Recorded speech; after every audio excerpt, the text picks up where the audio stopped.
लंबे अरसे से मंदी, इकोनॉमिक क्रैकडाउन, इस तरह की बातें जारी हैं। बात तो पूरी दुनिया में जारी है, लेकिन हम सिर्फ अपने मुल्क को लेकर बात करें। हमारे मुल्क में कई सालों से काफ़ी लोग चिल्ला रहे हैं कि मुल्क में इकोनॉमी की हालत बहुत बुरी है। बल्कि हमारे मुल्क में तो इकोनॉमी डाउन होने के बाज़ाब्ता स्पेशल इवेंट्स हैं, जिसको लेकर लोग कहते हैं कि इन चीज़ों ने हमारी मईशत को तबाह करने में अहम रोल अदा किया है।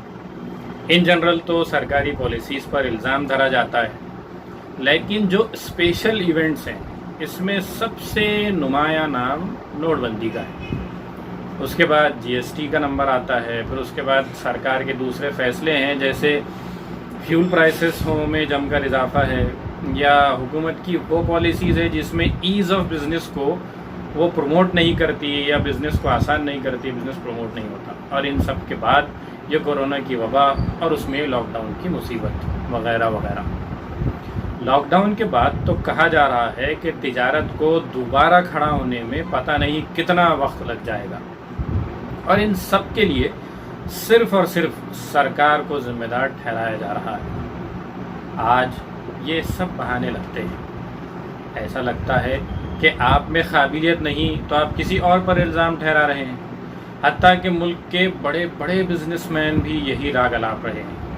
हम जानते हैं कि कुछ वक्त पहले बजाज ग्रुप के चेयरमैन राहुल बजाज ने एक मीडिया इंटरव्यू में सरकार पर काफ़ी टिप्पणी की थी, वो काफ़ी मीडिया में चर्चा भी बनी थी। लेकिन हाल ही में जो खबर आई है उसके हिसाब से कहने वाले तमाम जो लोग हैं वो कमज़ोर या कम काबिलियत रखने वाले महसूस होते हैं। लगता है कि तमाम लोग बहाने वाले हैं। इनके बहानों को रिलायंस ग्रुप के चेयरमैन मुकेश अंबानी ने गलत साबित कर दिया है।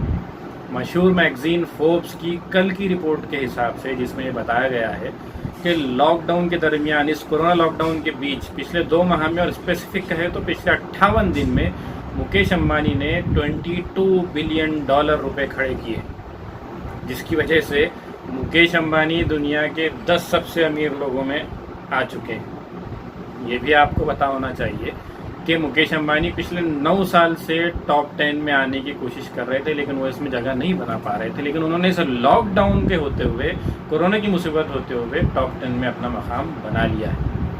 आज की तारीख में मुकेश अंबानी की जो दौलत है वो $64.1 बिलियन यानी 48,405 करोड़ रुपीस। वैसे अंबानी 2008 में भी $43 बिलियन की अपनी वर्थ के साथ टॉप 10 में थे।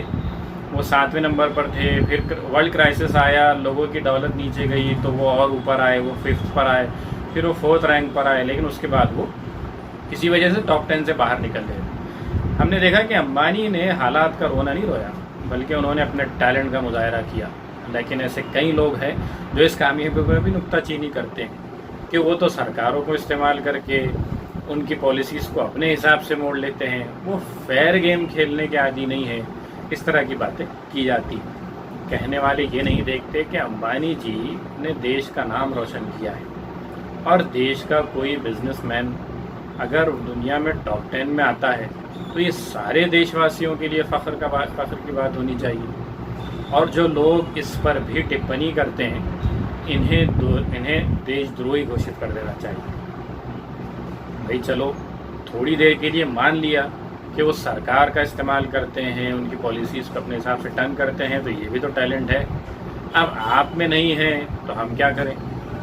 अकेले अंबानी नहीं हैं जिन्होंने कमाया है या इस दौर में अच्छी बातें की हैं, बल्कि कई और लोग भी हैं जिन्होंने इन बहानों को मुंह तोड़ जवाब दिया है। जब भी अंबानी का नाम आता है, एक दूसरा नाम आता है, और वो है अडानी। अडानी भी अंबानी ही की तरह मुस्तकिल कोशिश कर रहे हैं। अडानी ग्रुप के मालिक गौतम अडानी ने कुछ दिन पहले लॉकडाउन खुलने के आसपास कहा था कि भारत में पैसा लगाने का इससे अच्छा मौका नहीं हो सकता, या बिज़नेस ग्रोथ का इससे अच्छा मौका है भारत में बिल्कुल नहीं हो सकता। जैसे इन हालात में खुद अडानी ने अपने सोलार फार्म्स के बिज़नेस में $6 बिलियन पैसा लगाया है। ये 15 जून की रिपोर्ट है। अडानी इस वबा को एक मौके के तौर पर बताते हैं, तो आप बहाने बनाते रहिए, इल्ज़ाम लगाते रहिए, आप कहते रहिए कि दौलत चंद लोगों के हाथों में सिमट रही है, लेकिन लोगों ने अपने टैलेंट से शानदार प्रॉफिट कमा कर दिखाया है। उम्मीद है कि सारा भारत इनसे सीखेगा और रोने रुलाने के बजाय कुछ करके दिखाने का, चाहे वो फिर पॉलिसीज़ को टर्न करने की बात हो, वो करके दिखाएं। ये थी हमारी एशिया एक्सप्रेस की स्पेशल रिपोर्ट। आप तमाम को हमको उम्मीद है कि आप तमाम को ये रिपोर्ट पसंद आई होगी। अपने कमेंट्स में हमें आपके ख़यालात बताइए। खुदा हाफ़िज़।